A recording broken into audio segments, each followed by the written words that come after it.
But let's connect with the management of Shriram Transport Finance. Umesh Revankar is the Vice Chairman and Managing Director here to talk about their lower loan losses, which aided the overall revenue growth, as well as what the outlook is for the earnings going forward. Thank you so much for taking time out, Mr. Revankar, and joining in. To begin with, just walk us through how you've seen your overall quarterly show pan out this quarter. There's been a phenomenal jump in your net profit, and your reported NII growth as well has been higher by 9.6%. What has aided this number? The profit jump is mainly because of the higher provisioning that we made last year, looking at the COVID scenario. Otherwise, Q on Q jump is not really significant. 727 crores was the previous quarter, and this quarter is around 754 crores. However, I should say the most important factor is we are able to reach out to most of the customers. The collections have been extremely good, especially Jan to March. The collection was more than 100%, and that really is a significant achievement, I should say.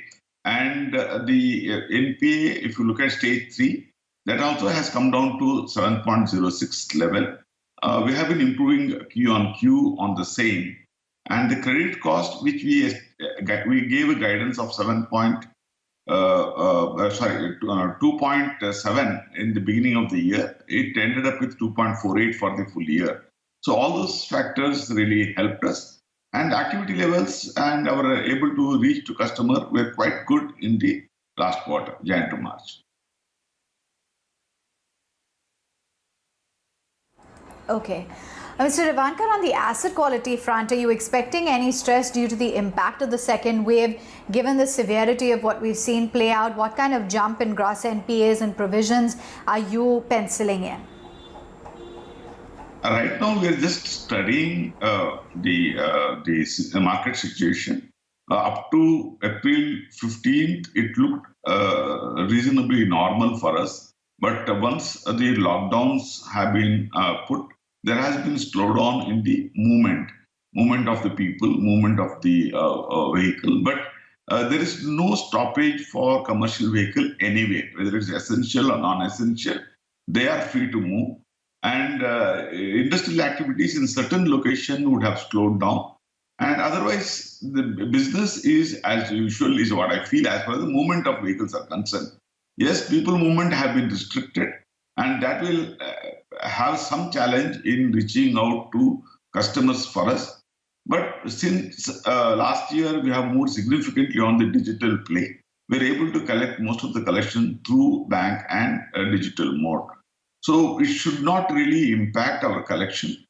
However, we feel that May will be very crucial once the immunization program reaches to most people by May end. By June, everything should become all right. But we will have certain challenges in the month of May. So I don't really see a significant change in the NPA numbers immediately.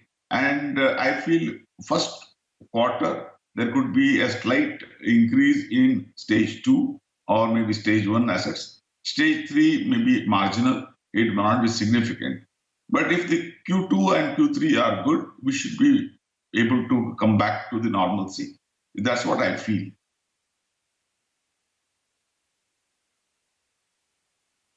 Color on the CV cycle, both in used and new CVs.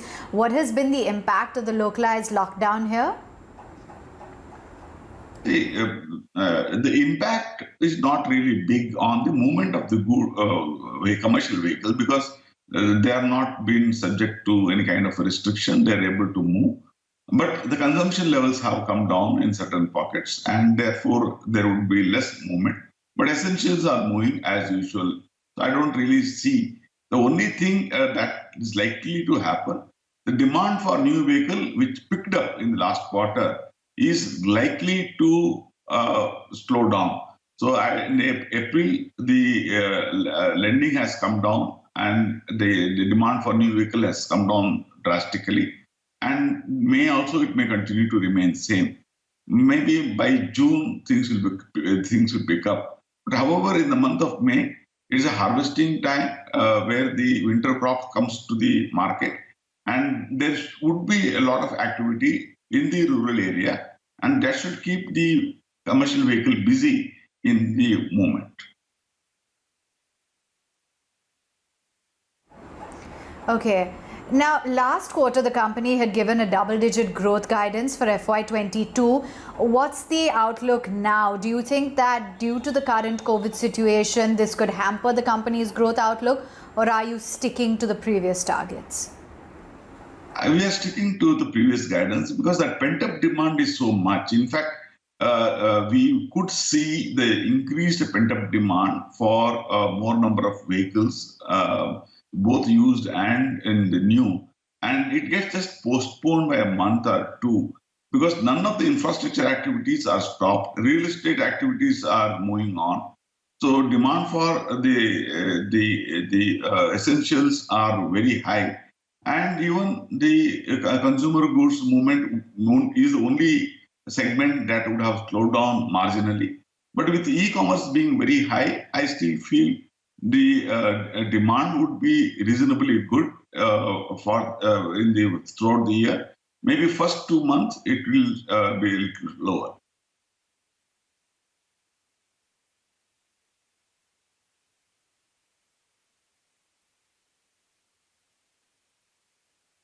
Business comes from rural and semi-urban areas. So give us a sense as to how the rural recovery has been, and can you walk us through the collection efficiency across segments and the kind of on-ground business activity that you've witnessed? How far are you from the pre-COVID levels? Rural had never got impacted other than during the time when there was total lockdown.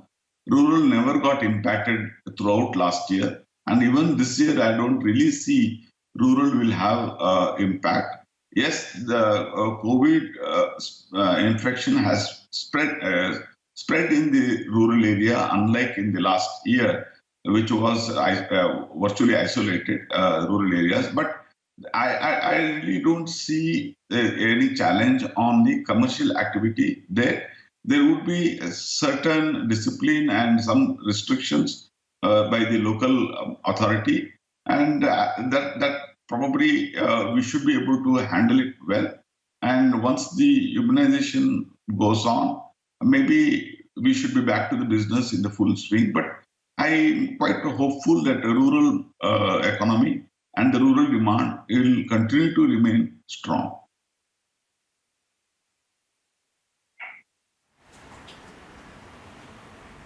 Mr. Revankar, great having you on the show today. Thank you so much for taking the time out and speaking with us.